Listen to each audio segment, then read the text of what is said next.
ಚಿಕ್ಕಬಳ್ಳಾಪುರದ ಜಿಲ್ಲಾಡಳಿತ ಭವನದ ಸಭಾಂಗಣದಲ್ಲಿ ಜಿಲ್ಲಾಡಳಿತ ಮತ್ತು ಕಂದಾಯ ಇಲಾಖೆಯ ಸಹಯೋಗದಲ್ಲಿ ಏರ್ಪಡಿಸಿದ್ದ ಜಿಲ್ಲೆಯ 28 ಜೋಡಿ ಗ್ರಾಮಗಳ ರೈತರಿಗೆ ಆರ್ಟಿಸಿ ಪಹಣಿ ವಿತರಣಾ ಕಾರ್ಯಕ್ರಮಕ್ಕೆ ಕಂದಾಯ ಸಚಿವ ಕೃಷ್ಣ ಬೈರೇಗೌಡ ಚಾಲನೆ ನೀಡಿದರು. ನಂತರ ಮಾತನಾಡಿದ ಅವರು, ಜೋಡಿ ಗ್ರಾಮಗಳಿಗೆ ಗೋಲ್ ನಕ್ಷೆ, ಟಿಪ್ಪಣಿ ಪುಸ್ತಕ, ಪ್ರಸ್ತುತ ಚಾಲ್ತಿಯಲ್ಲಿನ ಗ್ರಾಮ ನಕಾಶೆ ಸಿದ್ಧಪಡಿಸಲು ಗ್ರಾಮ ಲೆಕ್ಕಾಧಿಕಾರಿಗಳು, ಭೂಮಾಪಕರು, ತಹಶೀಲ್ದಾರರು ಬಹಳ ಶ್ರಮವಹಿಸಿದ್ದಾರೆ. ಅವರ ಶ್ರಮದ ಫಲವಾಗಿ ಇಂದು ರೈತರಿಗೆ ಪಹಣಿ ಹಾಗೂ ಇತರ ಕಂದಾಯ ದಾಖಲೆಗಳು ಸಿಕ್ಕಿವೆ.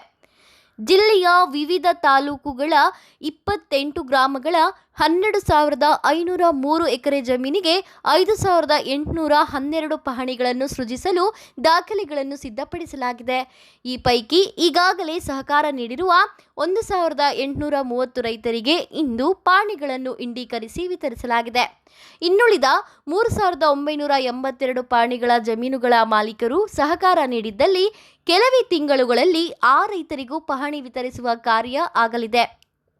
ಸಣ್ಣ ಪುಟ್ಟ ವ್ಯತ್ಯಾಸಗಳಿಗೆ ರೈತರು ಆತಂಕಪಟ್ಟು ತಕರಾರು ಹಾಕಿಕೊಂಡರೆ ನಿಮಗೂ ಹಾಗೂ ನಿಮ್ಮ ನೆರೆಹೊರೆಯ ಜಮೀನು ಮಾಲೀಕರಿಗೂ ತೊಂದರೆಯಾಗಲಿದೆ.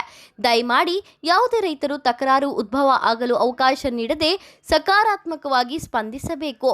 ತಮ್ಮ ದಾಖಲೆಗಳನ್ನು ಮಾಡಿಸಿಕೊಳ್ಳಲು ಪ್ರಯತ್ನಿಸಬೇಕು. ಸರ್ಕಾರವೇ ತಮ್ಮ ಮನೆ ಬಾಗಿಲಿಗೆ ಬಂದು ಸೇವೆ ನೀಡಲು ಯತ್ನಿಸುತ್ತಿರುವಾಗ ಆ ಅವಕಾಶವನ್ನು ಉಳಿದ ರೈತರು ಬಳಸಿಕೊಳ್ಳಬೇಕು ಎಂದು ಕಂದಾಯ ಸಚಿವರು ಜೋಡಿ ಗ್ರಾಮಗಳ ರೈತರಲ್ಲಿ ಮನವಿ ಮಾಡಿದರು. ಆಧಾರ್ ಮುಖಾಂತರ ಅವರು ನನಗೆ ಕಂಪ್ಲೇಂಟ್ ಕೊಡಬೇಕು, ಇಲ್ಲ ನಮ್ಮದು ಮಾಡಬೇಡಿ ಅಂತ. ಇಲ್ಲ ಅಂತ ಹೇಳಿದ್ರೆ ಅವ್ರದ್ದು ಮಾಡಿಕೊಡ್ಲೇಬೇಕು. ಅವರು ಅಣ್ಣ ತಮ್ಮಂದ್ರು, ಅಕ್ಕ ತಂಗಿಯರು, ಇಲ್ಲ ನಾವಿನ್ನೂ ಭಾಗ ಮಾಡ್ಕೊಳಕ್ಕಾಗಿಲ್ಲ ಅಂತೇಳಿ ಅವರ ಆಧಾರ್ ಮುಖಾಂತರ ನನಗೆ ಸಿಸ್ಟಮ್ಗೆ ಮೆಸೇಜ್ ಬರಬೇಕು. ಅದು ಹೇಗೆ ಮಾಡಬೇಕು ಅಂತ ಸರಳವಾಗಿ ರೈತರಿಗೆ ತೊಂದರೆ ಆಗದಂಗೆ ನಾನು ಅಧಿಕಾರಿಗಳಿಗೆ ಅದು ಮಾಡಲು ಕೊಟ್ಟಿದ್ದೇನೆ, ಹೇಗೆ ಮಾಡಬೇಕು ಅಂತ. ಇಲ್ಲ ಅಂದ್ರೆ ಏನ್ ಮಾಡ್ತಾರೆ ನಮ್ಮವ್ರು, ಕೆಲವರು ಸುಮ್ಮನೆ ಒಂದು ಪೇಪರಲ್ಲಿ ಇಲ್ಲ ನಮ್ಮ ಕುಟುಂಬದಲ್ಲಿ ವ್ಯಾಜ್ಯ ಇದೆ ಅಂತ ಬರ್ಕೊಂಡು ಬಂದ್ಬಿಟ್ಟು ಆಮೇಲೆ 47 ಲಕ್ಷದಲ್ಲಿ 4 ಲಕ್ಷನೂ ಆಗಲ್ಲ, ನಮ್ದು ಎಲ್ಲ ವ್ಯಾಜ್ಯ ಅಂತ ಬರ್ಕೊಂಡು ಬಂದ್ಬಿಡ್ತಾರೆ. ಅದನ್ನು ಒಪ್ಪೋದಿಲ್ಲ ನಾವು. ಆಧಾರ್ ಎನೇಬಲ್ಡ್ ಮೆಸೇಜ್ ಆಗಬೇಕು, ನನ್ನ ಸಿಸ್ಟಮ್ ಅಲ್ಲಿ ಬಂದು ಕೂಡ್ಬೇಕು, ಇಲ್ಲ ನಮ್ದು ಜಮೀನಲ್ಲಿ ತಕರಾರಿದೆ ಅಂತ. ಅದು ಯಾರಿಂದ ಬರಬೇಕು? ಆ ವಾರಸುದಾರರ ಅಕೌಂಟ್ ಇಂದಾನೇ ನನಗೆ ಬರಬೇಕು ನೇರವಾಗಿ. ಆ ರೀತಿಯಾದಂಥ ಒಂದು ಸಿಸ್ಟಮ್ ಅನ್ನ ಮಾಡಿ ನೆಕ್ಸ್ಟ್ ಪಾವತಿ ಖಾತೆ ಆಂದೋಲನವನ್ನು ಕೂಡ ಆರಂಭ ಮಾಡ್ತಾ ಇದ್ದೇವೆ. ಅದನ್ನು ಕೂಡ ಮಾಡಿದ್ರೆ ಸುಮಾರು ಜನಕ್ಕೆ ನಾವು ಸಮಸ್ಯೆಯನ್ನ ಪರಿಹಾರ ಕೊಡಬಹುದು. ಯಾಕಂದ್ರೆ ಜಿಲ್ಲಾ ಉಸ್ತುವಾರಿ ಸಚಿವ ಡಾಕ್ಟರ್ ಎಂಸಿ ಸುಧಾಕರ್ ಮಾತನಾಡಿ, ಚಿಕ್ಕಬಳ್ಳಾಪುರ ಜಿಲ್ಲೆಯಲ್ಲಿ 1954ರಿಂದ ಜೋಡಿ ಗ್ರಾಮಗಳ ರೈತರಿಗೆ ಪಹಣಿ ಆಗದೆ ಸಮಸ್ಯೆ ಆಗಿತ್ತು. ದಶಕಗಳ ಕನಸು ಇಂದು ನನಸಾಗಿದೆ. ಜಿಲ್ಲೆಯಲ್ಲಿ 28 ಜೋಡಿ ಗ್ರಾಮಗಳ 12,503 ಎಕರೆ ಜಮೀನುಗಳು ಪಹಣಿಗಳ ಸಮಸ್ಯೆಯಲ್ಲಿ ಸಿಲುಕಿದ್ದವು. ಕಳೆದ 1 ವರ್ಷದಲ್ಲಿ ಈ ಸಮಸ್ಯೆಯನ್ನು ಕೈಗೆತ್ತಿಕೊಂಡು 5,812 ಸರ್ವೆ ನಂಬರುಗಳನ್ನು ಸೃಜಿಸಲಾಗಿದೆ. ಈವರೆಗೂ 1,830 ಸರ್ವೆ ನಂಬರುಗಳನ್ನು ಇಂಡೀಕರಿಸಲಾಗಿದೆ ಎಂದು ತಿಳಿಸಿದರು. ಏನು ನಮ್ಮ ಕಳೆದ ವರ್ಷದ ಬರಕ್ಕೆ ತುತ್ತಾದಂಥ ಸಂದರ್ಭದಲ್ಲಿ ಫ್ರೂಟ್ಸ್ ತಂತ್ರಾಂಶದಲ್ಲಿ ಎಲ್ಲ ರೆಕಾರ್ಡ್ ಮಾಡ್ತಾ ಇದೀವಿ ಅಂತ ಪದೇ ಹೇಳ್ತಾ ಇದ್ರು. ಈ ಥರ ಇವತ್ತು ಈ ಒಂದು ತಂತ್ರಾಂಶದ ಮುಖಾಂತರ ನೇರವಾಗಿ ರೈತರ ಖಾತೆಗೆ ದುಡ್ಡು ಹೋಗ್ತಕ್ಕಂಥ ಕೆಲಸವನ್ನು ಕೂಡ ಮುಖ್ಯಮಂತ್ರಿಗಳು ಹೇಳಿದ್ರು. ಕೃಷ್ಣ ಬೇಗ ದುಡ್ಡು ಹಾಕ್ಬಿಡೋ, ನಾವೊಂದು 800 ಕೋಟಿ ಕೊಟ್ಟಿದ್ದೀನಿ, 900 ಕೋಟಿ ಕೊಟ್ಟಿದ್ದೀನಿ, ಬೇಗ ಹಾಕು ಅಂತ ಹೇಳಿದ್ರೆ ನೀನು ಯಾಕೆ ಆಗ್ತಾ ಇಲ್ಲ ಅಂತ ಗಲಾಟೆ ಮಾಡಿ ನನ್ನ ಮುಂದೆನೇ ಭಾಳಷ್ಟು ಚರ್ಚೆ ಆಯಿತು. ಅವ್ರು ಹೇಳಿದ್ರು, ಇಲ್ಲ ಸರ್ ನಾವು ಫ್ರೂಟ್ಸಲ್ಲೆಲ್ಲ ರೆಕಾರ್ಡ್ ಮಾಡ್ತಾ ಇದ್ದೀವಿ, ಅದೆಲ್ಲ ಆದ ತಕ್ಷಣ ಒಮ್ಮೆಲೆ ರೈತರಿಗೆ ಸುಲಭವಾಗಿ ತಲುಪ್ತಕ್ಕಂಥದ್ದಾಗುತ್ತೆ, ಇಲ್ಲಾಂದ್ರೆ ಬೇರೆ ರೀತಿಯಾದ ದುರುಪಯೋಗ ಆಗ್ತಕ್ಕಂಥದ್ದಾಗುತ್ತೆ. ಅಧಿಕಾರಿಗಳ ಮೇಲೆ ಮತ್ತೊಬ್ಬರ ಮೇಲೆ ಯಾವ ಅಧಿಕಾರಿ ತಿಂದಾಗ್ತಾ ಈ ಅಧಿಕಾರಿ ದುರುಪಯೋಗ ಮಾಡ್ಕೊಂಡ ಅಂತಕ್ಕಂಥದ್ದು ಬರ್ತದೆ ಅಂತ ಹೇಳಿ ಅವರು ಮುಖ್ಯಮಂತ್ರಿಗಳು ಎಷ್ಟೇ ಒತ್ತಡ ಹಾಕಿದ್ರು ಕೂಡ, ಇಲ್ಲ ಸರ್ ನಿಮ್ಗೆ ಯಾಕೆ ಇದು ಬಹಳ ಒಳ್ಳೆ ರೀತಿಯಲ್ಲಿ ನಾವು ಮಾಡ್ತಾ ಇದ್ದೀವಿ ಅಂತಕ್ಕಂಥ ಪ್ರಯತ್ನ ಮಾಡಿ ಅದು ಕೂಡ ಅಧಿಕಾರಿಗಳ ಮೇಲೆ ಬಹಳಷ್ಟು ಒಂದು ಒತ್ತಡ ಹಾಕಿ ಇದಾಗಲೇಬೇಕು ಅಂತಕ್ಕಂಥ ಒಂದು ಪ್ರಯತ್ನ ಮಾಡಿ ಅದು ಕೂಡ ಅಷ್ಟೇ ಸರ್ಕಾರ ಕೊಟ್ಟಿದ್ದು. ನಂತರ ಸುಪ್ರೀಂ ಕೋರ್ಟ್ಗೆ ಹೋಗಿ ನಮ್ಮ ರಾಜ್ಯಕ್ಕೆ ಬರಬೇಕಾಗಿದ್ದಂಥ ನಮ್ಮ ಪಾಲನ್ನ ಏನು ಕೇಂದ್ರ ಸರ್ಕಾರ ಒಂದು ಮಲತಾರಿ ಧೋರಣೆ ಮಾಡ್ತು, ಒಂದು ರೀತಿಯಾದಂಥ ದ್ವೇಷದ ರಾಜಕಾರಣವನ್ನ ಮಾಡ್ತಾ ಇರ್ತಕ್ಕಂಥದ್ದನ್ನ ಯಾವ ರಾಜ್ಯನೂ ಹೋಗ್ಲಿಲ್ಲ. ಕೇರಳ ಏನಕ್ಕೋ ಯಾವುದೋ ವಿಚಾರಕ್ಕೆ ಹೋಗಿ ಅದು ಅವ್ರ ವಿರುದ್ಧ ಆಯಿತು. ಆದರೆ ಅದರಿಂದ ಧೃತಿ ಕೆಡದಿರ ಸುಪ್ರೀಂ ಕೋರ್ಟಲ್ಲಿ ಅವರೇ ಹೋಗಿ ಇವತ್ತು ನಾನು ನೋಡಿದೆ ಕಪಿಲ್ ಸಿಬ್ಬಲ್ ಅವರು ಬಂದು ಒಂದಿನ ಮುಖ್ಯಮಂತ್ರಿಗಳ ಹತ್ರ ಮಾತಾಡುವಂಥ ಸಂದರ್ಭದಲ್ಲಿ ನಾನು ನೋಡಿದೆ. ನಂತರ ಡೆಲ್ಲಿಗೆ ಹೋಗಿ ಅದನ್ನು ಭಾಳಷ್ಟು ಒಳ್ಳೆಯ ರೀತಿಯಲ್ಲಿ ಅದಕ್ಕೆ ಪ್ರತಿನಿಧಿಸಿ ಇವತ್ತು ಕೋರ್ಟ್ಗೆ ಎಲ್ಲ ಮಾಹಿತಿಯನ್ನು ಕೊಟ್ಟು ಸುಮಾರು 3,500 ಕೋಟಿ ನಮಗೆ ಬರುವಂಥದ್ದಕ್ಕೆ ಕೃಷ್ಣ ಬೈರೇಗೌಡರ ಮತ್ತು ಸನ್ಮಾನ್ಯ ಮುಖ್ಯಮಂತ್ರಿಗಳ ಮತ್ತು ಉಪಮುಖ್ಯಮಂತ್ರಿಗಳ ಇವರ ಜನರ ಬಗ್ಗೆ ಇರ್ತಕ್ಕಂಥ ಕಾಳಜಿ ಮತ್ತು ಬದ್ಧತೆ ಇವತ್ತು ಕೇಂದ್ರ ಸರ್ಕಾರದ ತಲೆ ಬಗ್ಸಿ ಕಿತ್ಕೊಳ್ತಕ್ಕಂಥ ಕೆಲಸ ಆಯಿತು. ಶಾಸಕ ಪ್ರದೀಪ್ ಈಶ್ವರ್ ಮಾತನಾಡಿ, ನಮ್ಮ ಸರ್ಕಾರ ಜಾರಿಗೆ ಬಂದ ನಂತರ ಕಂದಾಯ ಇಲಾಖೆಯಲ್ಲಿ ಹಲವು ಕ್ರಾಂತಿಕಾರಕ ಕಾರ್ಯಗಳು ನಡೆಯುತ್ತಿದ್ದು, ಚಿಕ್ಕಬಳ್ಳಾಪುರ ತಾಲೂಕು ಕಚೇರಿಯಲ್ಲಿನ ಕಟ್ಟಡಗಳನ್ನು ಡಿಜಿಟಲೀಕರಣ ಮಾಡುವ ಕಾರ್ಯವು ಪ್ರಗತಿಯಲ್ಲಿದೆ. ಈಗಾಗಲೇ 17 ಲಕ್ಷ ಪುಟಗಳ ದಾಖಲೆಯನ್ನು ಸ್ಕ್ಯಾನ್ ಮಾಡಲಾಗಿದ್ದು, 1-2 ತಿಂಗಳುಗಳಲ್ಲಿ ದಾಖಲೆಗಳು ಡಿಜಿಟಲ್ ರೂಪದಲ್ಲಿ ಸಾರ್ವಜನಿಕರಿಗೆ ದೊರಕಲಿವೆ ಎಂದು ತಿಳಿಸಿದರು.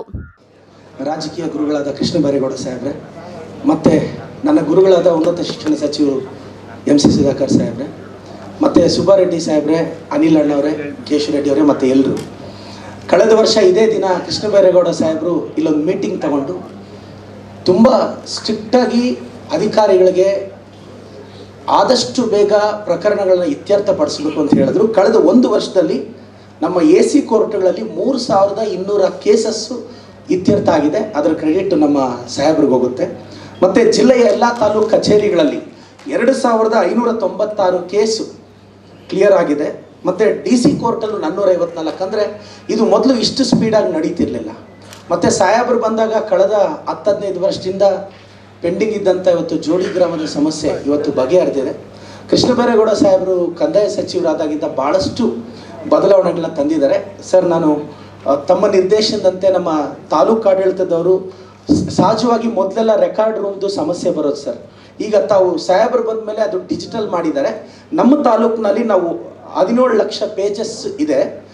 ಈಗ 17 ಲಕ್ಷ ಪೇಜಸ್ಸು ಸ್ಕ್ಯಾನ್ ಮಾಡಿದ್ದೀವಿ ಈಗಾಗಲೇ ನಮ್ಮ ತಾಲೂಕಲ್ಲಿ. ಇನ್ನೊಂದು 3 ತಿಂಗಳಲ್ಲಿ ಸ್ಕ್ಯಾನ್ ಆಗುತ್ತೆ. ನೆಕ್ಸ್ಟ್ ತಾವು ರೆಕಾರ್ಡ್ ರೂಮ್ ಡೀಟೇಲ್ಸ್ ಏನೇ ಕೇಳಿದ್ರು ಆದಷ್ಟು ಬೇಗ ಅದು ಇಮಿಡಿಯೇಟಾಗಿ ಕೊಡೋ ಪ್ರಾವಿಷನ್ ಆಗುತ್ತೆ. ಸೊ 17 ಲಕ್ಷ ಪೇಜಸ್ಸು ಸ್ಕ್ಯಾನ್ ಆಗಿದೆ ಕಳೆದ 1 ವರ್ಷದಲ್ಲಿ. ನೀವು ರೆಕಾರ್ಡ್ ರೂಮ್ಗೆಲ್ಲ ಹೋದಾಗ ನಿಮ್ಗೇನಪ್ಪ ತುಂಬ ತಿಂಗಳು ತಗೊತಾರೆ ಅನಿಸ್ತಿತ್ತು. ಇನ್ನು ಮೇಲೆ ಅದು ಇನ್ನೊಂದು 2-3 ತಿಂಗಳಾದ್ಮೇಲೆ ಸಮಸ್ಯೆ ಇರಲ್ಲ. ಇದೆಲ್ಲ ಸಾಧ್ಯ ಆಗಿದ್ದು ನಮ್ಮ ಕೃಷ್ಣ ಬೈರೇಗೌಡ ಸಾಹೇಬರು ಕಂದಾಯ ಸಚಿವರಾದ್ಮೇಲೆ. ನಾನು ವಿಶೇಷವಾಗಿ ನಮ್ಮ ತಾಲೂಕಿನ ಜನತೆ ಪರವಾಗಿ ಸಾಹೇಬರಿಗೆ ಧನ್ಯವಾದ ಅರ್ಪಿಸ್ತೇನೆ. ಅವಿಭಜಿತ ಕೋಲಾರ ಚಿಕ್ಕಬಳ್ಳಾಪುರ ಜಿಲ್ಲೆಯವರು ನಾವೆಲ್ಲ ರೈತರ ಬಗ್ಗೆ ಖಂಡಿತವಾಗೂ ಇವತ್ತು ರೈತರ ಬಗ್ಗೆ ಇಷ್ಟು ಕಾಳಜಿ ವಹಿಸಿದ್ದು ನಮ್ಮ MC ಸುಧಾಕರ್ ಸಾಹೇಬರು. ಒಂದು ಮಾರುಕಟ್ಟೆ ಏನಿದೆ, ಮಾರುಕಟ್ಟೆ ಹೂವಿನ ಮಾರುಕಟ್ಟೆಗೆ 20 ಎಕರೆ. ಮೊದಲು ಹೂವಿನ ಮಾರುಕಟ್ಟೆಗೆ ಜಾಗ ಇರಲಿಲ್ಲ. ಇವತ್ತು ನಮ್ಮದು ಫಲಪುಷ್ಪಗಳ ನಗರಿ. ಸಾವಿರಾರು ಜನ ರೈತರು ಬದುಕನ್ನು ಕಟ್ಕೊತಾ ಇದ್ದಾರೆ. ಎಲ್ಲ ರೈತರಿಗೂ ನಾನು ಹೇಳ್ತೀನಿ, 100 ಕೋಟಿ ಬೆಲೆ ಬಾಳತಕ್ಕಂಥ 20 ಎಕರೆ ಜಮೀನನ್ನ KMF ಪಕ್ಕ ಇವತ್ತು ಅಲಾಟ್ ಮಾಡಿದ್ದಾರೆ. ಅದರ ಕ್ರೆಡಿಟ್ ನಮ್ಮ MC ಸಾಹೇಬ್ರಿಗೆ ಹೋಗುತ್ತೆ. ನಿಮ್ಮ ಚಪ್ಪಾಳೆ. ಇವತ್ತು ಮೊದಲು ಈ ಹಿಂದೆ ಬಂಡೆಗಳ ಮೇಲೆ ಅಲರ್ಟ್ ಆಗಿತ್ತು, ಅದು ಸೂಕ್ತವಾಗಿರಲಿಲ್ಲ. ಇವಾಗ ಅದು ಬಿಸ್ನೆಸ್ ವೈಸ್ ಹೂವಿನ ಮಾರ್ಕೆಟ್ 20 ಎಕರೆಯಲ್ಲಿ ಅಲಾಟ್ ಆಗಿದೆ. ಈ ಜಿಲ್ಲೆಯಲ್ಲಿ ಕಳೆದ 1 ವರ್ಷದಲ್ಲಿ ಎಂದೂ ನೋಡದ ಅಭಿವೃದ್ಧಿ. ಇನ್ನೊಂದು ನಾನು ರೈತರಿಗೆ ಹೇಳಕ್ಕೆ ಇಷ್ಟಪಡ್ತೀನಿ, ಕಳೆದ ಸರ್ಕಾರದಲ್ಲಿ 20,000 ಹೆಕ್ಟೇರ್ ಬರೀ ನನ್ನ ತಾಲೂಕಲ್ಲೇ ಡೀಮ್ಡ್ ಫಾರೆಸ್ಟ್ ಮಾಡಿ ಇಟ್ಬಿಟ್ಟಿದ್ದಾರೆ. ಅದು ಅನ್ಸೈಂಟಿಫಿಕ್ ಆಗಿ ಇವತ್ತು ಸಾಹೇಬ್ರದನ್ನು ನಾವು ಸುಪ್ರೀಂ ಕೋರ್ಟ್ವರೆಗೂ ಹೋಗಿ ಅದನ್ನು ಫೈಟ್ ಮಾಡೋ ಇದರಲ್ಲಿ ನಮ್ಮ ಸಾಹೇಬರು ಫೈಟ್ ಮಾಡ್ತಿದ್ದಾರೆ. ಮತ್ತು ನಾನು ಎಲ್ಲ ರೈತರಿಗೆ ಹೇಳಕ್ಕೆ ಇಷ್ಟಪಡ್ತೇನೆ, ನಮ್ಮ ಸರ್ಕಾರ ರೈತರ ಪರವಾಗಿದೆ. ಇವತ್ತು ನೋಡಿ 1 ಲಕ್ಷಕ್ಕೂ ಹೆಚ್ಚು ಜನಕ್ಕೆ ಬರ ಪರಿಹಾರ, 19 ಕೋಟಿಗೂ ಹೆಚ್ಚು ಹಣ ಈ ಕಳೆದ ಕೆಲ ತಿಂಗಳಲ್ಲಿ ಬಿಡುಗಡೆಯಾಗಿದೆ.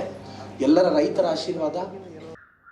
ಕಾರ್ಯಕ್ರಮದಲ್ಲಿ ಕಂದಾಯ ಆಯುಕ್ತರಾದ ಪೊಮ್ಮಲ ಸುನಿಲ್ ಕುಮಾರ್, ಶಾಸಕ ಸುಬ್ಬಾರೆಡ್ಡಿ, MLC ಅನಿಲ್ ಕುಮಾರ್, ಜಿಲ್ಲಾಧಿಕಾರಿ PN Ravindra, CEO Prakash GT Nittali, SP Kushal Chouksey ಸೇರಿದಂತೆ ವಿವಿಧ ಇಲಾಖೆಗಳ ಅಧಿಕಾರಿಗಳು, ಜೋಡಿ ಗ್ರಾಮಗಳ ರೈತರು ಮುಂತಾದವರು ಉಪಸ್ಥಿತರಿದ್ದರು. ಕ್ಯಾಮರಾಮ್ಯಾನ್ ಪ್ರವೀಣ್ ಜೊತೆ ಕಳವರ ಅರುಣ್, MMTV ನ್ಯೂಸ್, ಚಿಕ್ಕಬಳ್ಳಾಪುರ.